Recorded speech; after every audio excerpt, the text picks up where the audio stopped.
Hey folks, now we all know that mistakes were made in China in the way religious people were treated. Especially during the Cultural Revolution with the Gang of Four.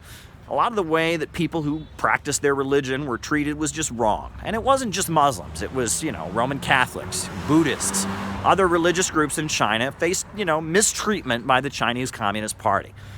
And the Chinese Communist Party has been very, very open about the mistakes that were made during that time, and they've tried to correct them.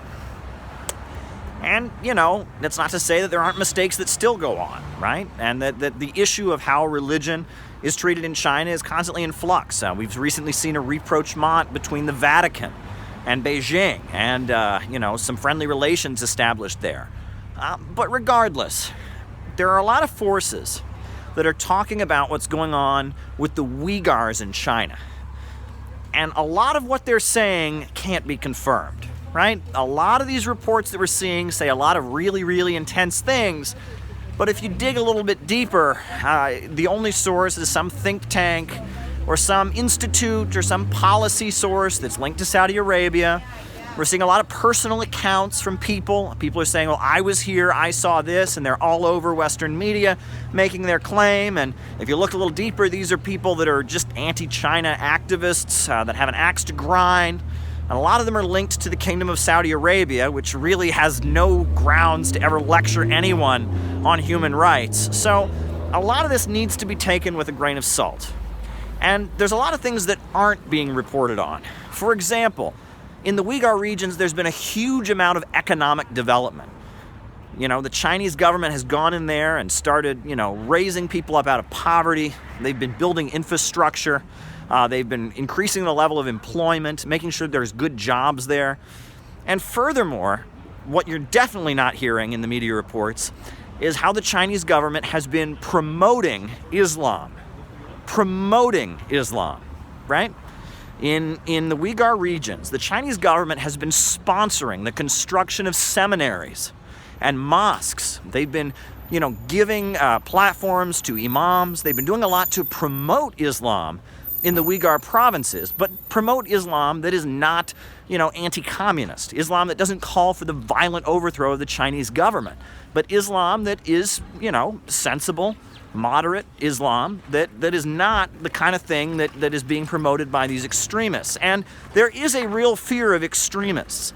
Read about these knife attacks that have happened in China, where people get on trains and pull out knives and just start killing people in big numbers. They have a real fear.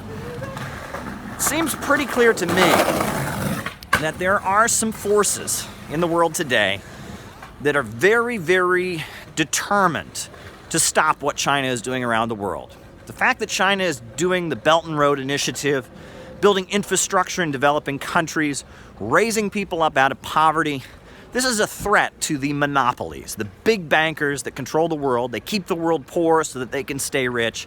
China is challenging that global order.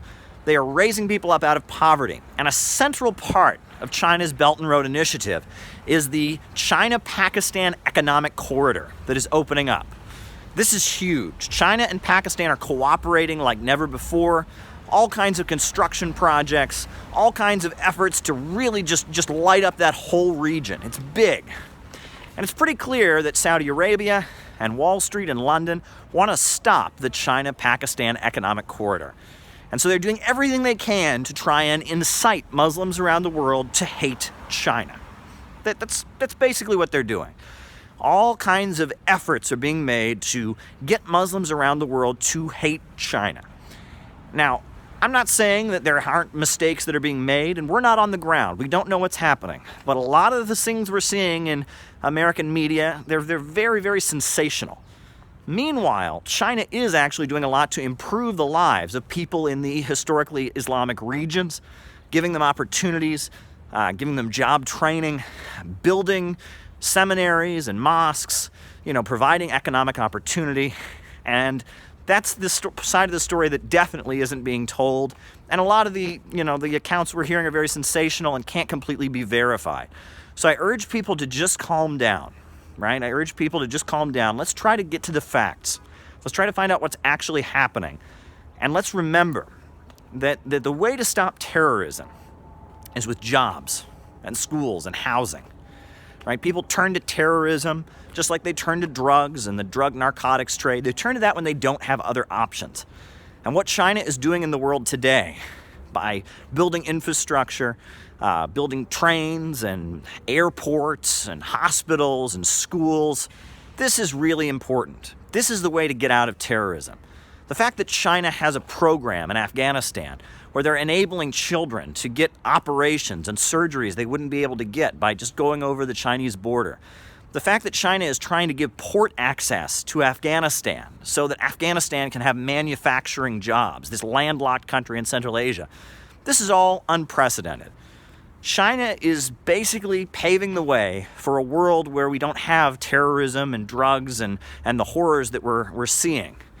The China plan with Iran about trade and transport for Afghanistan to bring opportunities to Afghanistan to stop the drug trade, that's huge, right? The cooperation between China and Russia in terms of economic development, that's huge as well. And that China's role in the world is very, very good. And it seems to me that there are some forces that would really like to stop what China's doing.